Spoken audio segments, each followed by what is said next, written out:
মসজিদের সামনে কবরস্থান থাকলে সে মসজিদে নামাজ পড়া যাবে কিনা, মোবাইল অ্যাপস থেকে রেকর্ডের আজান শুনে আজানের জবাব দেওয়া যাবে কিনা, মজলিসের নির্দিষ্ট কাউকে উল্লেখ করে সালাম দেওয়া যাবে কিনা, একজনকে সালাম দিলে বাকিরা কি উত্তর দিতে পারবে, মসজিদের সামনে কবরস্থান থাকলে সে মসজিদে নামাজ পড়া যাবে কিনা, কবরস্থান থাকলে সেটার জন্য আলাদা ওয়াল থাকা দরকার, আলাদা পার্টিশন থাকা দরকার, বা অন্তত আলাদা মসজিদের ওয়ালের বাইরে সেটা হওয়া দরকার।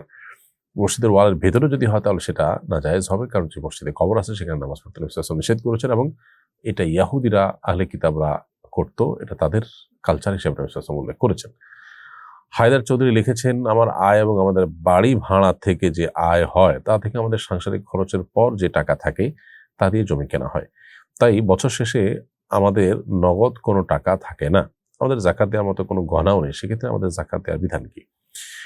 আপনার আয় বাড়ি ভাড়া থেকে যা পাচ্ছেন সেটা দিয়ে যদি সংসার খরচ যাওয়ার পর জমি কিনে ফেলেন তাহলে তো আর জাকাত আসবে না। ফসলের জমি কিনেছেন বা জমি কিনে রেখেছেন অ্যাসেট হিসাবে, তাহলে তো জাকাত আসবে না।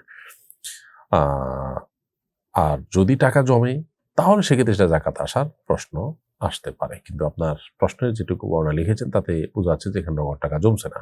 ফসলের জমি বা যে কোনো জমি কিনে ফেলছেন, ফ্ল্যাট কিনে ফেলছেন, বাড়ি কিনে ফেলছেন, তাহলে সেক্ষেত্রে ওইটার তো উপরে জাকাত আসে না, ওইটার উপার্জনটার উপরে জাকাত প্রযোজ্য হতে পারে শর্ত সাপেক্ষে। মোবাইল অ্যাপস থেকে রেকর্ডের আজান শুনে আজানের জবাব দেওয়া যাবে কিনা? আমি দেশের বাইরে থাকি, তাই মোবাইলে রেকর্ডের আজান শুনে আজানের জবাব দেই। রেকর্ডেড আজান শুনে আপনি আজানের জবাব দিবেন না, তবে লাইভ আজান শুনে আজানের জবাব দিতে পারেন। সেটার বিভিন্ন রেডিওর মাধ্যমে হতে পারে বা অন্য কোনো উপায় হতে পারে, সেটা দিয়ে আপনি রেকর্ডেড আজান এর জবাব দিতে পারবেন।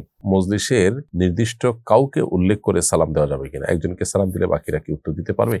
নির্দিষ্ট কাউকে সালাম না দিয়ে সাধারণভাবে সালাম দিতে হবে যদি মজলিসে অনেক লোক থাকে, কারণ আপনি যখন সালাম দিবেন তো আসলে মজলিসে একজনের জন্য সময় দেওয়া সম্ভব নয়, সবাইকে দেওয়া সম্ভব নয়, এই জন্য জেনারেলি আপনি সালাম দেওয়ার চেষ্টা করবেন। কিন্তু যদি এই কাজটা অর্থাৎ সবাইকে আলাদা আলাদা করে সালাম দেওয়া আপনার কষ্টকর, সেজন্য কোনো একজনকে নাম দিয়ে সালাম দেন তাহলে নিশ্চয়ই বাকিদের ইগনোর করা হবে, তাদেরকে অপমান করা হতে পারে, সেই জায়গা থেকে এটা আমাদের অ্যাভয়েড করা উচিত।